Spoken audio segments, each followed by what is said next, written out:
Hello, രാവിലത്തെ കുറച്ച് വിശേഷങ്ങൾ കേട്ടല്ലോ. രാവിലെ ഉണർന്ന് പ്രാർത്ഥിച്ച് കഴിഞ്ഞ് റൂമിലോട്ട് ചെന്നപ്പോഴത്തേക്ക് മോളും ഹസ്ബൻഡും ഉണർന്നു. മോൾക്ക് ട്യൂഷനും ഹസ്ബൻഡും ഡ്യൂട്ടിക്കും പോകണം. മോൾക്ക് കുളിക്കാൻ രാവിലെ ഇച്ചിരി മടിയാണ്, മഴയൊക്കെ അല്ലേ. അവളെ കുളിപ്പിച്ച് വന്നപ്പോഴത്തേക്ക് മോനും ഉണർന്നു. അവരെ രണ്ടുപേരെയും ഡ്യൂട്ടിക്കും ട്യൂഷന് വിട്ട് കഴിഞ്ഞ് ഒരു കോഫി കുടിക്കാൻ വേണ്ടി ഞാൻ അടുക്കളയിൽ വന്ന് മോനെ ഉറക്കാൻ നോക്കിയിട്ട് ഉറങ്ങുന്നില്ല. ഒരു 5 മിനിറ്റ് എടുത്തുകൊണ്ട് നടന്നപ്പോഴത്തേക്ക് അവൻ ഉറങ്ങി. അവനെ കൊണ്ട് കിടത്തിയിട്ട് വന്ന് കോഫി കുടിക്കാനുള്ള പ്ലാനാണ്. കോഫി ഇപ്പോൾ കുടിക്കത്തില്ല, ജോലിക്കിടയിൽ കുറച്ചായിട്ട് കുടിക്കും. ഈ കോഫി കൊണ്ട് ഞാനൊരു കുറേ നേരം പോകും. വയറ്റിൽ ഇങ്ങനെ ഇട്ടേക്കും അവനെ. രാവിലെ ആണെങ്കിൽ വേറെ ഒന്നും കഴിക്കത്തില്ല, ഒരു 10 മണി വരെ.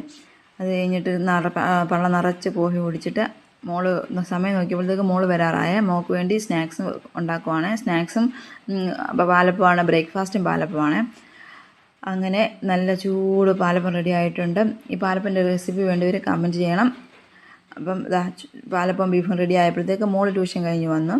ഇനി അവൾക്ക് ലഞ്ചിനുള്ളത് മുട്ട ഉണ്ടാക്കുവാണേ. മുട്ട ഞാൻ അറിയാതെ അങ്ങ് പൊരിക്കുന്ന പോലായി. പൊരിച്ചെടുത്തപ്പോഴത്തേക്ക് അവൾ പറഞ്ഞു എനിക്ക് പൊരിച്ചത് വേണ്ട, എനിക്ക് സ്ക്രാമ്പിൾ ചെയ്ത് മതിയെന്ന്.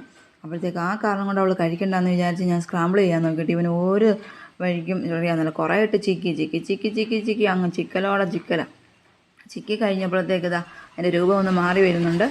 കുറേ പാടുപെട്ട്. എനിക്കാണ് അബദ്ധം പറ്റിയത്. മോക്കെന്നും ഇങ്ങനെ തന്നെ ഞാൻ കൊടുത്തിടുന്നു. ഞാൻ പെട്ടെന്ന് പൊരിക്കാൻ വേണ്ടി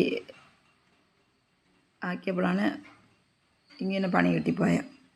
അപ്പം ഞാനത് എല്ലാം റെഡിയാക്കി ഇട്ട് വന്നപ്പോഴത്തേക്ക് മോൾ കഴിക്കാൻ വന്നിട്ടുണ്ട്. അവൾ അവിടെ നിന്ന് ഫുഡ് കഴിക്കുവാണ്. അപ്പം മോൾക്ക് വേണ്ടിയുള്ള ലഞ്ചിന് വേണ്ടിയുള്ള ക്യാരറ്റ് മെഴുക്കുവരട്ടി, മുട്ട, ബീഫ് എല്ലാം റെഡി ആയിട്ടുണ്ട്. അപ്പോൾ നമുക്ക് ലഞ്ച് ബോക്സ് അടച്ച് പോകാൻ വേണ്ടിയെല്ലാം അവൾക്ക് കൊടുത്തുവിടാം. അവിടെ ലഞ്ചും സ്നാക്സും ബ്രേക്ക്ഫാസ്റ്റും എല്ലാം റെഡിയായി. അവിടെ ഫ്രണ്ട്സ് വന്നിട്ടുണ്ട്.